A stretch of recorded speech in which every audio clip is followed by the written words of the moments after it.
గత వైసీపీ ప్రభుత్వం హయాంలో తిరుమల శ్రీ వెంకటేశ్వర స్వామి వారి లడ్డూ ప్రసాదం తయారీలో కల్తీ నెయ్యి వాడబడింది అనేది వాస్తవం.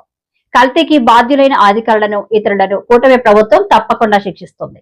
వైఎస్ఆర్సీపీ పార్టీ దుష్ప్రచారాన్ని ప్రజలు కూడా ఖండించాలి.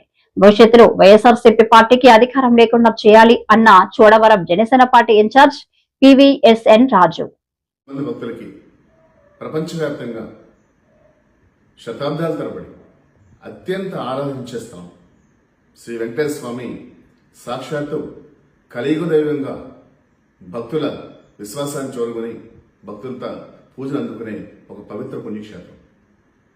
గత ప్రభుత్వ హయాంలో వైఎస్ఆర్సీపీ ప్రభుత్వంలో అక్కడ తయారు చేసే పరమ పవిత్రంగా భావించే లడ్డూ తయారీలో కల్తీ జరిగింది. సక్రమైన నెయ్యిని వాడలేదు, ఆ నెయ్యి కల్తీ నెయ్యని ఎన్నో ఆరోపణలు వచ్చిన తర్వాత కూటమి ప్రభుత్వం ఒక స్థితిని ఏర్పరిచిన తర్వాత ఇవాళ సిబిఐ సిట్ ఒక నివేదిక ఇచ్చింది. ఆ నివేదికలో ఏముంది? నెయ్యే వాడలేదు, వాడిన సింథటిక్ నెయ్యిలో కెమికల్స్ వాడారని ఇచ్చింది.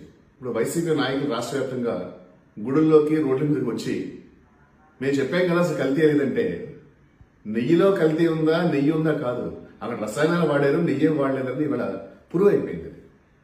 ఎంత జరిగినా కూడా ఇంకా నిస్సిగ్గుగా వైసీపీ నాయకులు గ్రామస్థాయి నుంచి రాష్ట్రస్థాయి వరకు ఒక వాదనని విత్తన వాదనానికి అనక్కర్లేదు, కానీ వాళ్ళు చేసిన తప్పిదాన్ని కప్పిపుచ్చుకోవడానికి నిరంతరం మాట్లాడుతున్నారు.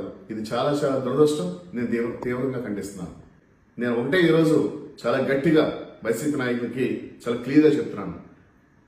తిరుమల పవిత్ర క్షేత్రాన్ని ఈ రాజకీయ రూపంలో మీరు రాకూడదండి. ఆవిడ ఎవరైతే తప్పు చేశారో అధికారులు కానీ పాలకవర్గం కానీ వారి మీద ఖచ్చితంగా ప్రభుత్వం చర్య తీసుకుంటుంది. ఆ చర్యలు తీసుకునే క్రమంలో మీకేమంటే న్యాయస్థానం వెళ్ళండి, కానీ గ్రామాల వెంబడి పడి ఏ పని లేకుండా ప్రజా సమస్యలు వదిలేసి మేము చేసింది కరెక్టే, అదిగో నివేదిక వచ్చేసింది మా తప్పలేదంటే నవ్వుతున్నారు అందరూ కూడా. నేను కూడా చదివే నివేదిక 2-3 సార్లు చదివాను. ఏమైనా ఎక్కడైనా పాయింట్ ఏం తప్పుందేమో అని. క్లియర్గా అందరూ నెయ్యి వాడలేదు, రసాయనాలతో కూడిన నెయ్యిని వాడారు అని క్లియర్గా రాసిన తర్వాత కూడా మీరు దేనికి మాట్లాడుతున్నా తెలియడం లేదు. ఇవాళ రాష్ట్ర ప్రజలందరికీ కూడా చేతులు జోడించి ఒకటే మాట చెప్తున్నాను, ఇటువంటి విధానాలు కలిగిన పార్టీలకి అధికారం ఇవ్వకూడదు. వైసీపీ లాంటి పార్టీలకి భవిష్యత్తులో ఎన్ని అకృత్యాలు, ఎన్ని విధ్వంసాలు, ఎన్ని మత విద్వేషాలు చేస్తారో మనకు తెలియదు. వీళ్ళ గౌరవ ఉప ముఖ్యమంత్రి పవన్ కళ్యాణ్ గారి ఆలోచన ఉంటే ప్రతి వ్యవస్థతో పాటు ధర్మబద్ధంగా నడిచే పాలన ఉండాలి. అది ఆలయ పవిత్రత నుంచి సామాన్య మానవుడికి వచ్చే పరిపాలన వరకు.